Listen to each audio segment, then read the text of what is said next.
Like a frog boiling in its own water, America is slipping towards authoritarianism, and it may already be too late. If you've ever wondered, how could X country just let that happen? Well, congratulations. You're living in the answer.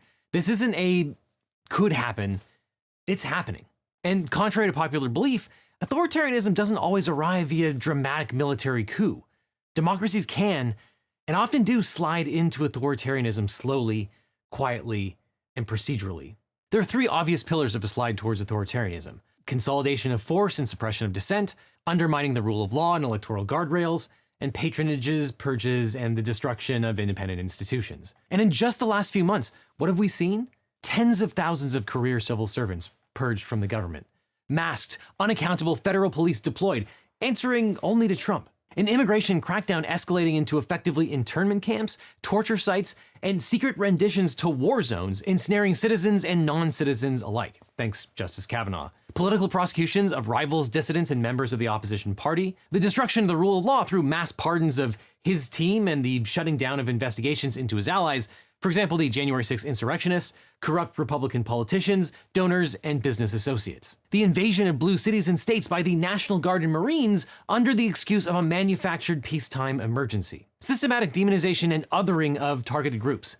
Immigrants and trans people blamed for every single societal problem. Ignoring court orders. Ignoring Congress by spending money that was never appropriated and refusing to spend money that was. Publicly flirting with an unconstitutional third term as president, like a coquettish little tyrant in waiting. What a scamp. Attacking, suing, and banning media outlets that dare to criticize him. And enriching himself to the tune of billions of dollars through his crypto empire, self-dealing with his own businesses, and selling access to the White House. This is the authoritarian trifecta: consolidating state power, undermining the rule of law, and unrestrained corruption. And we're not even a year into a 4-year term. If you saw this happening anywhere else in the world, you would call it the opening phase of a failed state. Political scientist Juan Linz identified 4 defining features of authoritarianism: limited political pluralism, constraints on legislatures, parties, and interest groups, legitimacy built on emotion, the leader as a necessary evil fighting societal decay, minimal political mobilization paired with the suppression of anti-regime activity, and vague, ever-expanding executive powers,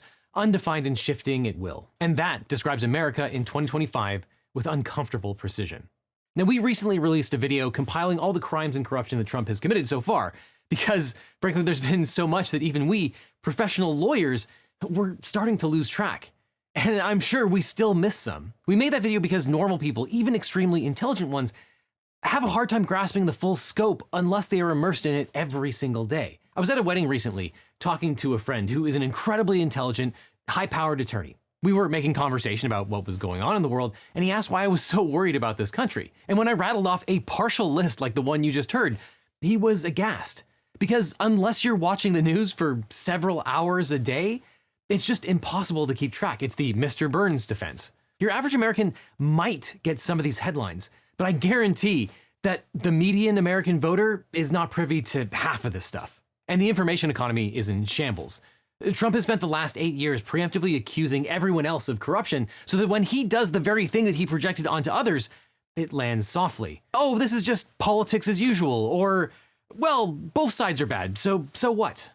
But this is not politics as usual. This is the playbook of authoritarianism. And perhaps the most galling part is how little pushback there's been, even among people who are paying attention. You might remember 2015. Remember the right-wing conspiracy theory that President Obama was going to evade red states, Jade Helm 15? Well, that fever dream has essentially come true, except it wasn't Obama, it's actively Trump, and it's going on right now. And all those Second Amendment tyranny resistors are suddenly mysteriously silent. Even worse, Trump and his surrogates now whine that simply calling their behavior authoritarianism itself is an incitement to violence, thus justifying further crackdowns. This is the logic of a wife beater. This is gaslighting on a national scale. And early in Trump's second term, we were asking, is this a constitutional crisis? Well, yeah, it was, but the constitutional crisis is over. We lost. Trial courts have fought valiantly, but the Supreme Court has repeatedly abdicated its role and handed over unprecedented power to the president.